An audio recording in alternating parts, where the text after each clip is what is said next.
కాలశోక, another name కాకవర్ణ.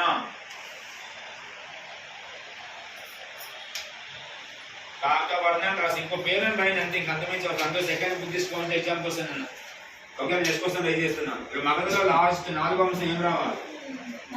నంద. నందవంశంలో ఎవరైతే స్థాపకుడు ఉంటారో వాడిని వీడు క్లోజ్ చేసి రావాలి. మరి కాలశోకం చంపింది ఎవరని అడిగితే మహాపద్మనంద. ఏం పేరు? ఈ మహాపద్మనంద ఏ వంశ స్థాపకుడు? కాలశోక కిల్డ్ బై, కాలశోకని చంపిన వాడు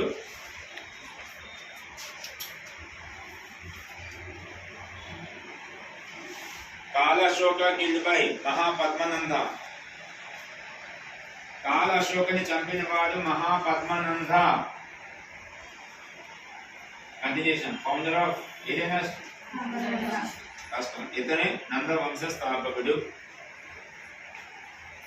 ఫౌండర్ ఆఫ్ నంద డైనాసిటీ, ఇతనే నంద వంశ స్థాపకుడు అని రాసుకోండి. నెక్స్ట్ ఇది మార్చుకోండి.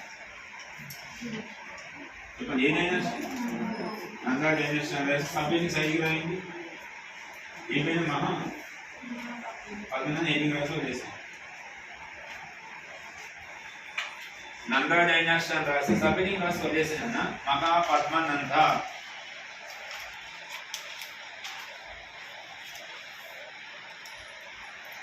మహాపద్మనంద అదే ఎంతవరకు రాసుకున్నాం రైట్ అని తీసుకున్నా గుర్తుపెట్టుకోండి.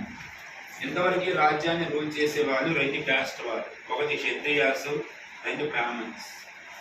ఫస్ట్ టైం క్షత్రియులు కాకుండా బ్రాహ్మణులు కాకుండా ఇంకొక వంశం వాళ్ళు రాజ్యాన్ని రూల్ చేశారు.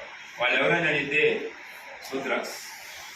భారతదేశంలో మొట్టమొదటి శూద్ర డైనాసిటీ ఏదంటే నంద డైనాసిటీ. ఏ డైనాసిటీ అంటే వీళ్ళు బ్రాహ్మణులు కాదు, క్షత్రియులు కూడా కాదు. అది ఏ క్యాస్ట్? ఎందుకు వర్ణ సిస్టమ్స్ మాకు ఉన్నాయి 4. అందులో ఫస్ట్ది బ్రాహ్మణ, సెకండ్ 3, 4. అంటే ఎంతవరకు పరిపాలించేవాళ్ళంటే బ్రాహ్మణులు క్షత్రియులు పరిపాలించారు. కానీ ఫస్ట్ టైం శూద్రులు. కాబట్టి భారతదేశంలో మొట్టమొదటి శూద్ర డైనాసిటీ 1 రాసుకో. ఫస్ట్ 1 రాసుకుంటా. ఫస్ట్ శూద్ర డైనాసిటీ భారతదేశాన్ని పరిపాలి